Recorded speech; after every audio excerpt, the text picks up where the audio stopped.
आज मैं आपको एक ऐसी लोकेशन तक वर्चुअली लेके जाने वाला हूँ जहाँ पहुँच के अपनी आँखों पे यकीन ही ना हो। एक ऐसी जगह जहाँ से उत्तराखंड की तीसरी सबसे ऊंची चोटी आपकी आँखों के ठीक सामने होती है। एक ऐसा बेस कैंप जहाँ से उस पीक को क्लाइम किया जाता है जिसके टॉप को बहुत कम ही लोगों ने क्लाइम किए है। आज तक मैंने बहुत ट्रैक्स किए हैं पर इतनी ऊंची चोटी को अपनी आँखों के सामने आज तक नहीं देखा। Nanda Devi east base camp के तीसरे चैप्टर में आप सभी लोगों का फिर से वेलकम है। पिछले 3 दिनों में कई किलोमीटर्स पैदल ट्रैक के बाद हम एक ऐसी जगह पे पहुंचते हैं जहां पिछली रात रुकना मानो एडवेंचरस एक्सपीरियंस था। आज इस जर्नी का चौथा दिन था और आज हमको अपने ट्रैक में आगे बढ़ना था। यहाँ पे देखिए कैसी घास है। ये घास नीचे से कुछ ऐसी है, ऊंची ऊंची उठी हुई। मतलब बीच बीच में अगर आप इस पे पैर भी रखते हो तो पैर मतलब ऐसे मुड़ रहे हैं क्योंकि ऊंचे ऊंचे ऐसे ऊपर को पूरे उठे हुए हैं। जिस जगह पर अपनी आज की सुबह हुई उस जगह के बारे में बताऊं तो अपनी पिछली रात 6200 मीटर ऊंचाई की कुचेलाधुरा पीक के बेस में कैंप लगा कर भी थी। टू बी ऑनेस्ट, कल की रात बहुत ज़्यादा कंफर्टेबल तो नहीं थी पर जैसे तैसे नींद आ ही गई। कैंप साइट से कुछ गहराई में एक नदी थी जिसकी हल्की हल्की आवाज़ रात भर अपने कानों को सुनाई दी।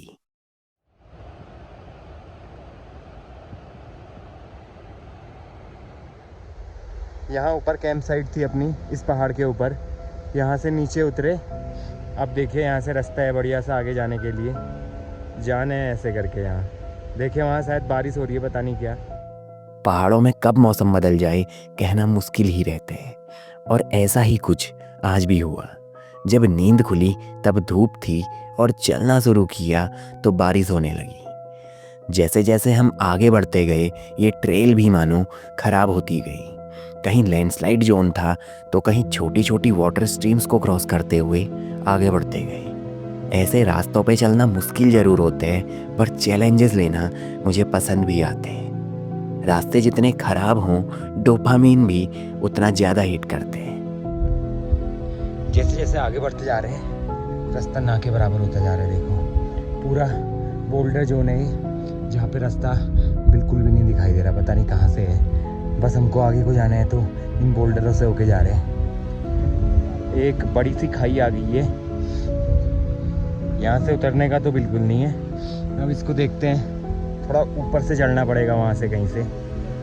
किसी समय में Nanda Devi east base camp की पूरी ट्रेल प्रॉपर हुआ करती थी पर सालों से यहाँ हो रहे लैंडस्लाइड और क्लाउड बर्स्ट के चलते ये ट्रेल कुछ जगहों पे डैमेज हुई है।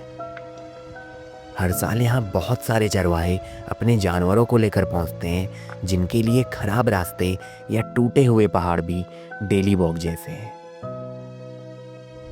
रास्ता भटके फिलहाल के लिए। देखिए बड़ी बड़ी घास है जिसमें कुछ रंग बिरंगे फूल खिले हुए हैं, तो इसी घास से होके जा रहे हैं। रास्ता देखो नीचे कहीं दिखाई दे रहा है और मैं काफ़ी ऊपर आ गया था। देखिए कैसे पत्थर है यहाँ पे। अब यहाँ से कैसे कैसे रास्ता बना के यहाँ से नीचे जाना है, फिर यहाँ से ऐसे पीछे इसके। तो किस तरीके से यहाँ पे पहुँचे हैं आपको वो तो मैंने दिखा दिया होगा। चौमास के टाइम पे करने लायक ट्रैक नहीं है ये। फ़िलहाल तो मौसम ठीक था जिस कारण से सही चल रहे हैं, लेकिन कई जगहों पे रास्ता ऐसे है कि अगर नदी का बहाव बढ़ता है तो रास्ता भी जाएगा। तो Nanda Devi east base camp जो मरतोली वाले है ये टफ़ ट्रैक है भाई। पहले तो और भी टफ़ था, अब क्या है कि मरतोली तक गाड़ी पहुंचने लगी है, मरतोली से थोड़ा पहले। लेकिन अगर ये ट्रैक किसी ने आज से 3-4 साल पहले किया है तो भाई सैल्यूट है उसको। पीछे कहीं रास्ते का पता नहीं चल रहा है। देखो वहाँ तक था, फिर वहाँ से पूरी ऊंची घास क्रॉस करके आए हैं। रास्ता देखो कैसे है, ये पूरा भूस्खलन वाला एरिया है, पूरी लैंडस्लाइड हो रखी है, तो यहीं से जाना है।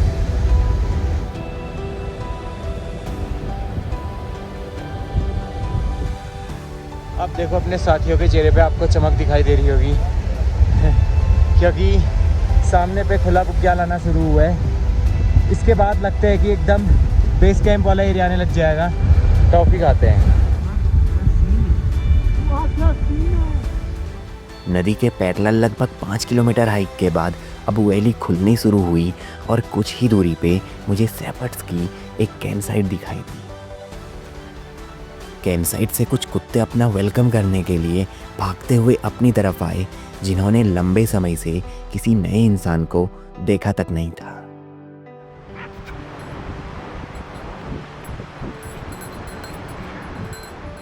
तो सामने देखो एक पत्थर का स्ट्रक्चर दिखाई दे रहा है। ये पूरा ग्लेशियर जोन है और यहाँ से 2 वाटर स्ट्रीम्स निकल के आ रही हैं। इसी के पीछे है बेस कैंप। कल वहाँ जाएंगे हम। ये जो डोगेस आए हैं ऊपर कहीं से आए हैं, इधर कहीं से, ये तो हो सकता है यहाँ पे भेड़ बकरी वाले तो होंगे ही होंगे, पर कहाँ पे हैं वो पता नहीं है। तो टाइम 2:45 हो रहे हैं। आज टाइम पे पहुँच चुके हैं भेड़ बकरी वालों के अड्डे पे।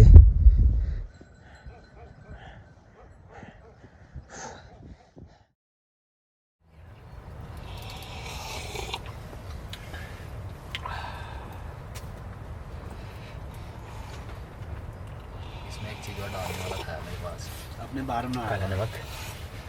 भी अपने बाहर में सामने का नज़ारा एक बार आप लोग देखिए। हाथ मुंह धो लिया। यहाँ पे एक छोटी सी स्ट्रीम आ रही है, वाटर स्ट्रीम ऊपर से। ग्लेशियर का पानी, एकदम ठंडा पानी। और वहाँ पे देखिए कैंप साइट है जहाँ पे मैं चरवाहों के साथ रुका हुआ हूँ। इस जगह का एल्टीट्यूड चेक किया, 4200 मीटर लगभग। तो इतनी ऊंचाई तक आ चुके हैं और यहाँ से बेस कैंप ज़्यादा नहीं है। सामने का नज़ारा देखिए, जहाँ से आपको ये 2 गधेरे से बहते हुए दिखाई दे रहे हैं, 2 नदियाँ छोटी सी। इसके पीछे आपको जो एक गोल एरिया दिखाई दे रहा है, भाई जी बता रहे हैं कि कुंड है इसके बीच में। जो पहाड़ है उसके नीचे कहीं बेस कैंप में और भी कुछ चरवाहे लोग हैं, वहाँ कल रुकेंगे। बादल देखिए और सामने पे वो अपनी कैंप साइट है। बहुत बढ़िया माहौल हो रखा है। ऊपर नीचे हर जगह बादल लगे हुए हैं और ग्लेशियर से बह के पानी नीचे को जा रहे हैं। इस स्थान पर हम 2:30 बजे पहुंचे और चाहते तो यहाँ से आगे बेस कैंप तक आसानी से पहुंच सकते थे, पर यहाँ पहुंचने के बाद ये लोकेशन अपने को इतनी पसंद आई कि हमने आज यहीं रुकने का फैसला किया। अपनी आज की लोकेशन बेस कैंप के कुंड से ठीक पहले इस जगह पे थी, जहाँ पर मुनस्यारी ब्लॉक के कोटा गांव के 2 चरवाहे मौजूद थे।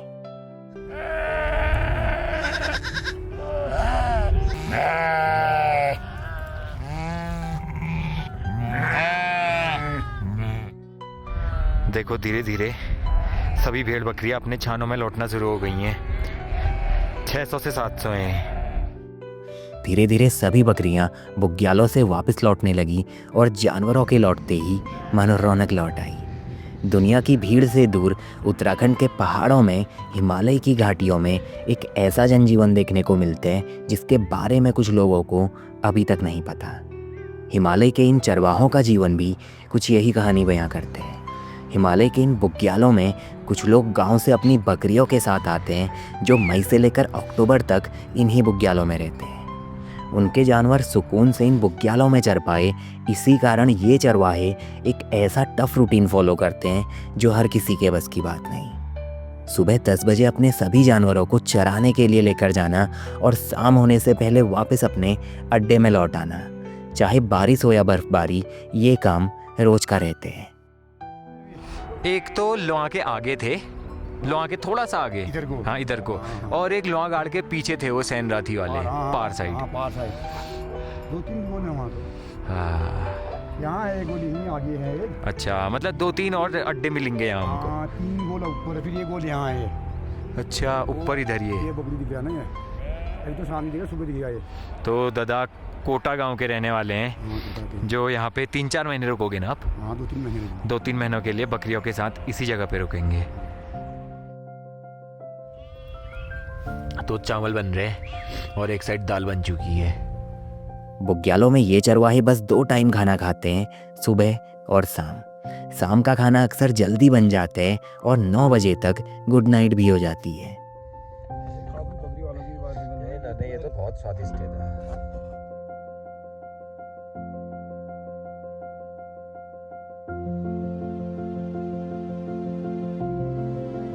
अगली सुबह कैंप से बाहर निकल के देखा तो आज का मौसम एकदम खराब था और दाजू नमक का थैला पकड़ के पत्थरों में नमक रखते जा रहे थे। बहुत सारे पत्थरों में दादा पहले नमक रख रहे हैं, उसके बाद वो वहाँ से आएंगे इधर को। तो सारे पत्थरों में थोड़ा थोड़ा रख दिया, देखो आ गए खाने के लिए, खा लेंगे खुद से अब। ये देखो जितने भी पत्थरों में नमक रखा था ये खाने लगे हैं। नमक के बड़े शौकीन होते हैं। बुग्यालों में रहने वाले ये जानवर सिर्फ घास ही नहीं नमक भी खाते हैं, क्योंकि ऊंचाई में रहने वाले इन मासूम से जानवरों को नमक की सख्त ज़रूरत पड़ती है। मैंने सुना तो पहले भी था कि बुग्यालों के चरवाहे हर तीसरे चौथे दिन अपने जानवरों को नमक ज़रूर खिलाते हैं, मगर आज इन आँखों से पहली बार वो नज़ारा देखा और सच मानिए वो पल इस सफ़र का एक अनोखा अनुभव बन गया। इनको लग रहा है मेरे पास भी ढेर सारा नमक है, मेरी तरफ आ रहे हैं सारे। भाई सच बताऊं तो यहाँ इतना ठंडा लग रहा है, ऐसी हालत हो रखी ठंडे से, मैं क्या ही बताऊं। देखो पीछे पे अपना कैंप है और इस साइड बकरियों को नमक दिया था लोगों ने। बहुत ठंडा हो रहा है बाहर और आज का मौसम ऐसा है एकदम पैक। उम्मीद है मौसम खुल जाए। टेंट के बाहर सर्द हवाएं तीव्रता में चल रही थी और टेंट के अंदर सवेरे का खाना मेरी भूख को शांत करने के लिए तैयार था। कल एक दाजू जिनका जाना बेस कैंप में था, उनको सुबह हमने मरतोली को जाते हुए देखा, जो कल ही मरतोली पहुंचे, एक रात मरतोली में रुके और आज सुबह 7 बजे मरतोली से चलने के बाद 11 बजे वापस यहाँ पहुंच गए। जिस रास्ते को कवर करने में हमको 3 दिन लगे थे, वो रास्ता इन्होंने कुछ घंटों में पार कर लिया। उनका नाम था खुशाल पचाई, जो मुंसियारी के पास के ही रहने वाले थे। अब यहाँ से बेस कैंप तक की पूरी यात्रा हमारे लिए थोड़ी आसान और थोड़ी तेज होने वाली थी, क्योंकि खुशालदा हमारे साथ थे और वो मानो हमें बेस कैंप तक दौड़ाते हुए लेकर गए। फिर आया वो पल जो आज भी मेरी आंखों में ताजे हैं। ये फेंके जूते देखो।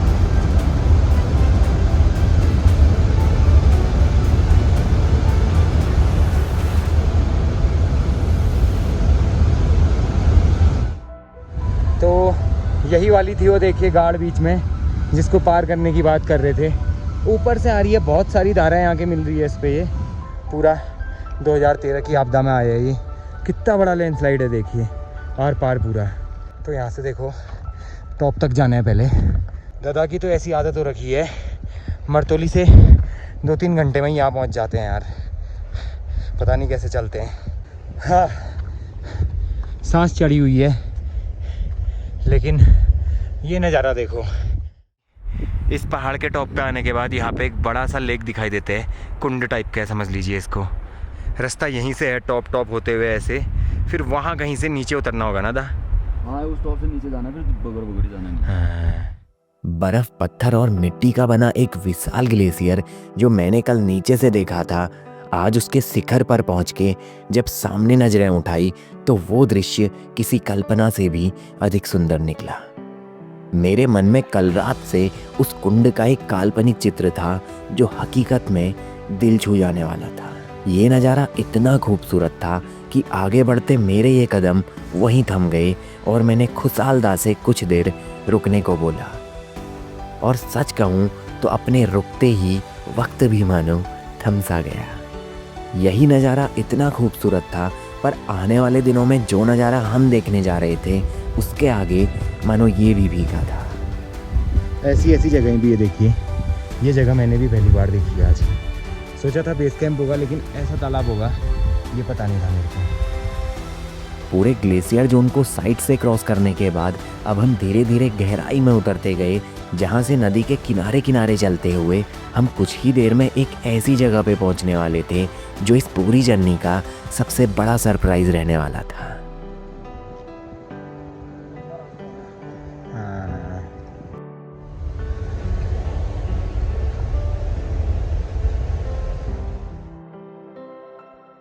इस वक्त मैं खड़ा हूँ Nanda Devi east base camp, Martoli वाला जो है उसके स्टार्टिंग पॉइंट पे। मतलब यहाँ से बेस कैंप शुरू हो चुका है, दूर दूर तक फैला हुआ बुग्याल दिखाई दे रहा है और मेरे सामने आपको जो है ऊंचा पहाड़ दिखाई दे रहा है। यही है सुनंदा देवी का पहाड़, उसकी बाएं साइड की रिज है ये। और इसी रिज के टॉप पे है लॉन्ग स्टफ कोल, जो लगभग 6000 मीटर ऊंची चोटी है। मतलब यहाँ जाना भी शायद अपना कभी ड्रीम रहेगा आगे ज़िंदगी में, अगर अच्छा रहा तो सब कुछ। आज का प्लान तो फ़िलहाल बेस कैंप तक जाने का है, बहुत बढ़िया नज़ारे हैं। दादा 3 महीने इसी जन्नत में रहते हैं, जन्नत से कम नहीं है। देखो कैसा फैला हुआ एरिया है चारों तरफ। हर साल आते दादा यहाँ पे। कैसी जगह है जीतू भाई? एकदम तो आखिरकार बुग्याल से 4 दिन की लंबी और कठिन चढ़ाई के बाद इस यात्रा के 5वें दिन हम बेस कैंप पहुंच चुके थे। ये वो पल था जब थकान और उत्सुकता दोनों बराबर की हिस्सेदार थी। जैसे ही हम कैंप की ओर बढ़े, हर दिन की तरह यहाँ भी सबसे पहले हमारा स्वागत किया कुछ तेज और सतर्क कुत्तों ने। उनको दूर से दौड़ते हुए आता देख पहले तो एक सवाल सा मन में आया, फिर समझ आया कि ये भी इस जगह के रखवाले हैं, ठीक उन चरवाहों की तरह जो इस निर्जन सी दिखने वाली जगह को जिंदा रखे हुए हैं। इस स्थान में 3 चरवाहे थे जिनके अपने अलग अलग छाने थे, पर तीनों आपस में कुछ ऐसे मिलकर रहते जैसे मानो तीनों भाई थे। पहला छाना मुनस्यारी ब्लॉक के होकरा गांव के मनोज दा का था, जहां पहली ही मुलाकात में एक अपनापन लगा, जैसे हम कई बार मिल चुके हों। वहाँ अपनी मुलाकात बागेश्वर जिले के रातिर गांव से आए एक और दाजू से हुई, जिनका छाना कुछ और आगे था। अब एक बात बताइए, आप कभी किसी बुग्याल में चरवाहों के छाने तक जाओ और वहाँ आपको चाय ना मिले, मुमकिन है? जवाब है बिल्कुल नहीं। चाय की वो पहली चुस्की, ऊपर बहती ठंडी हवा और सामने फैला हुआ बुग्याल, वो कुछ ऐसा अनुभव था जिसे सिर्फ महसूस किया जा सकता था। कल का मौसम कैसा होगा ये कहना थोड़ा मुश्किल था, पर बिना अपनी मंजिल को देखे वापस तो मैं भी नहीं लौटने वाला था। पिछले 1-2 घंटे कब यहाँ पर बैठे बैठे निकल गए पता ही नहीं चला। तो यार सच बताऊं तो इस जगह पे आके मज़े आ गए, दिल खुश हो गया। कुछ जगह ऐसी होती हैं कि जहाँ पे रास्ते खूबसूरत होते हैं, लेकिन मंजिल में आके लगता है कि हाँ रास्ते ज़्यादा खूबसूरत थे। लेकिन ये जगह ऐसी है कि रास्तों से कहीं ज़्यादा खूबसूरत यहाँ मंजिल है। अक्सर मैंने वीडियो में बोला है कि असल मज़ा रास्तों का है, लेकिन ये जगह ऐसी है, आप जब मंजिल में पहुँचोगे तो वो असल मज़ा होगा। अपना आज का स्टे बेस कैंप के आखिरी जाने में रहने वाला था, तो एक बार फिर से अपना बस्ता पकड़ के हम मंजिल की तरफ चल पड़े, क्योंकि सफ़र अभी बाकी था। तो दाजू भी पहुंच चुके, देखे छाने में, इन्हीं का छाने है लास्ट पे। मतलब ये मान लीजिए कि पीछे जो आपको ये बादल दिख रहे हैं, ये पूरा बेस कैंप का एरिया यहीं पे, यहीं का लम्को जाना है आगे पे। ये सबसे नज़दीक का छाना है, मतलब बेस कैंप के जो सबसे पास का है। ये देखिए, ये है सूखा मीट। जिन लोगों ने खाया उनको टेस्ट पता होगा, हम तो नहीं खाते खैर। तो ठंडियों में सूखा मीट बहुत काम आता है। अक्सर जो चरवाहे होते हैं बुग्यालों में, वो सूखा मीट बहुत खाते हैं, क्योंकि ठंडों में गर्म काफ़ी अच्छा होता है ना इससे, हाँ सूखे मीट से। तो कुछ ऐसे रहते हैं हिमालय के चरवाहे, 3-4 महीनों के लिए हिमालय की इन कठिन वादियों में, जहाँ पहुँचना ही बहुत कठिन है। सुनंदा देवी जो है उत्तराखंड की तीसरी सबसे ऊंची चोटी, उसकी जड़ में रह रहे हैं लोग। बुग्यालों में देखो हाथ से ही रोटियां बनाई जाती हैं।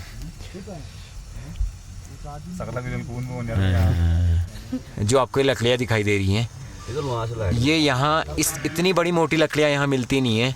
ये सभी नीचे से लेके आए हैं। लोहा, जहाँ मैंने आपको लोहा गांव दिखाया था, तो वहाँ से यहाँ तक पीठ पे लकड़ियाँ लाद के लाना बहुत बड़ी बात है यार। ट्रैकिंग में देखो, जहाँ चरवाहे मौजूद होते हैं वहाँ ऐसा खाना मिलता है, नसीब वालों को मिलता है। नसीब वालों को मिलता है भाई, वो भी ऐसे नज़ारे के साथ। देखिए, ये देखिए घी का डिनर है यार। हम आलू समझ रहे थे इसको। तो कुछ इस तरह यात्रा का 5वां दिन उस जगह पे आकर खत्म हुआ, जहाँ हर तरफ सिर्फ कोहरे की चादर और बर्फीली हवाओं की सरसराहट मौजूद थी। ऊंचे ऊंचे पहाड़ बादलों में ऐसे छिपे थे जैसे कोई राज हो जो अभी खुलना बाकी था। रात ठंडी थी, पर मन में कल की सुबह को लेकर एक अजीब सी गर्मी थी। एक उम्मीद थी कि शायद कल मौसम साफ हो और ये वादियाँ अपना असली चेहरा दिखाएं। सुबह हुई, पर आसमान अब भी उदास था। हवा में अभी भी वही ठंडक थी और चारों तरफ वही धुंध छाई थी, जैसे पहाड़ों ने अभी भी खुद को पूरी तरह दिखाने से इनकार कर दिया हो। सुबह की शुरुआत एक गर्म चाय की प्याली के साथ हुई, जो बर्फीले मौसम में किसी वरदान से कम नहीं थी। ये देखिए फोटो, ये देखिए नीचे ये कैंप है दादा का, और यहाँ से ऊपर देखिए ये दिखाई दे रही है सुनंदा देवी जो टॉप है, और जो इस बीच का पार्ट है ये लॉन्ग स्टफ कोल है, यहीं से क्लाइंब करते हैं लोग। तो कुछ ऐसा नज़ारा होता है सेम इसी जगह से, देखिए। तो इस वाले पे थे हम। ये था उन दादा का जो बकरी वाले हैं यहाँ पे, और जिनके साथ हम कल आए इनका छाना है ये वाला, देखिए। और यहाँ पे इनका डॉगी भी खड़ा है। तो यहाँ से पार जा रहे हैं, देखिए बीच में नदी है, बहाव है यार नदी में, देखिए घुटने तक पानी है, बता रहे दादा। आज का प्लान इन अनछुए बुग्यालों को महसूस करने, देखने और जी भर के जीने का था।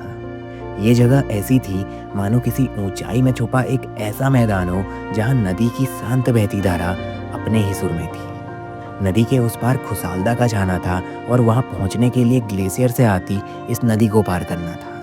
पानी इतना ठंडा था कि पैरों से होकर रूह को जकड़ ले। नदी को पार करना उतना मुश्किल नहीं था जितना मुश्किल इस पानी में एक पल भी रुकना था।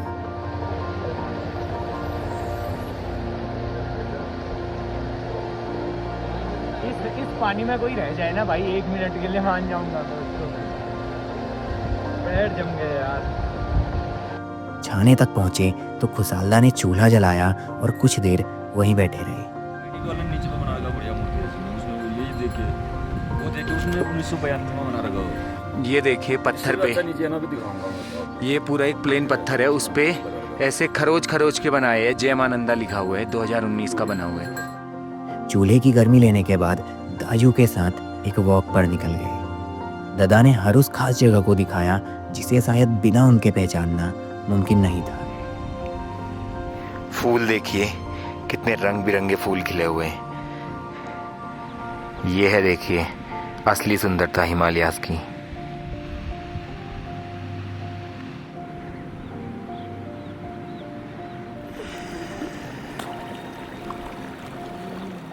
तो इसी पत्थर में बनाई कलाकृति की मैं बात कर रहा था। आज से लगभग 30 साल पहले पत्थर को कुरेद के बनाई है, देखो निशान हो रखे हैं। नंदा देवी जय मां। तो आज दादा घुमा रहे हैं यहाँ पे, हमको थोड़ा आसपास की जगह दिखा रहे हैं। जो पीछे मैंने आपको मूर्ति दिखाई वो भी दादा नहीं बताई, यहाँ पे ऐसा है करके। इस साइड है नंदा कोट और ये सामने मैंने बताया आपको सुनंदा देवी, यानी नंदा देवी ईस्ट। ये तो बड़े छापे मार में लिख रखे हैं यार, जैसे मशीन से लिख रखे हैं, नहीं लग रहा?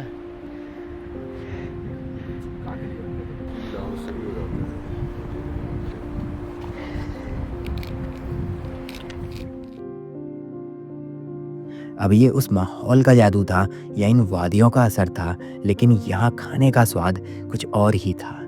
शायद वो स्वाद इन मेहनती चरवाहों के अपनेपन से आया था जो अपने हिस्से का सबसे अच्छा तुम्हें परोस देते हैं। शब्दों में शायद ना समा पाए, पर उस दिन का हर एक पल, हर एक निवाला अब एक याद बन चुका था।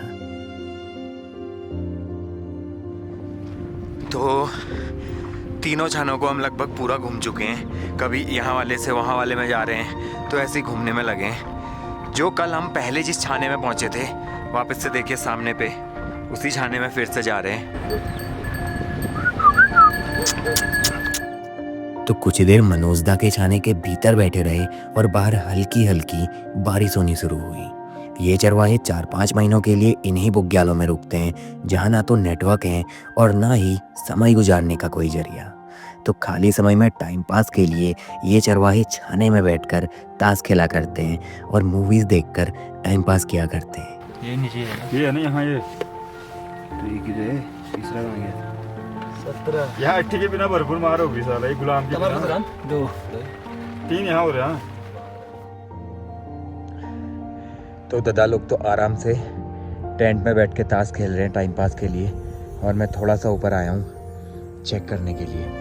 अगर यहाँ मौसम खुला रहता तो अपना प्लान इधर जाने का था पहले आज, और कल का plan Nanda Devi east camp जाने का, अगर खुला मौसम होगा तो अगर खुला होता तो अभी हम यहाँ को जा रहे होते और यहाँ नंदा कोट दिखाई देती। उम्मीद के विपरीत आज का मौसम भी कुछ खास नहीं था और दिन भर बारिश के साथ कोहरे ने पहाड़ों को ढका हुआ था। दाजू लोगों ने कहा कि तुम बड़े गलत समय में आए हो। कुछ लोग तो यहाँ 15-15 दिन रुक कर जाते हैं, उनको फिर भी सुनंदा देवी के दर्शन नहीं हो पाते। किस्मत रही तो जरूर मौसम खुलेगा। तो चाय बन के तैयार है, चाय बना रहे हैं आज हम दाजू लोगों के छाने में।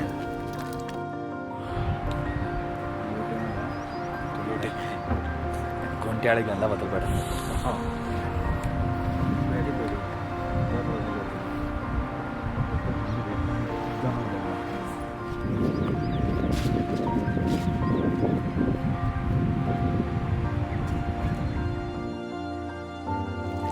तो पनीर देखिए, आज पनीर बन रहे हैं। पनीर का कुक तो मैं था भाई आज, झूठ नहीं बोलूँगा। तो दादा क्या अनुमान है, कल खुलेगा मौसम? हाँ खुल भी सकता है, खुलेगा शायद लग रहा है। थोड़ा थोड़ा ऊपर से भी बादल आने लग गया। धीरे धीरे अंधेरा होना शुरू हुआ और अगली सुबह का इंतज़ार फिर शुरू हो गया। तो उम्मीद है ये वीडियो आपको ज़रूर पसंद आई है। बहुत जल्दी आप लोगों से फिर मुलाकात होगी इस जर्नी के लास्ट एपिसोड के साथ। हर हर महादेव।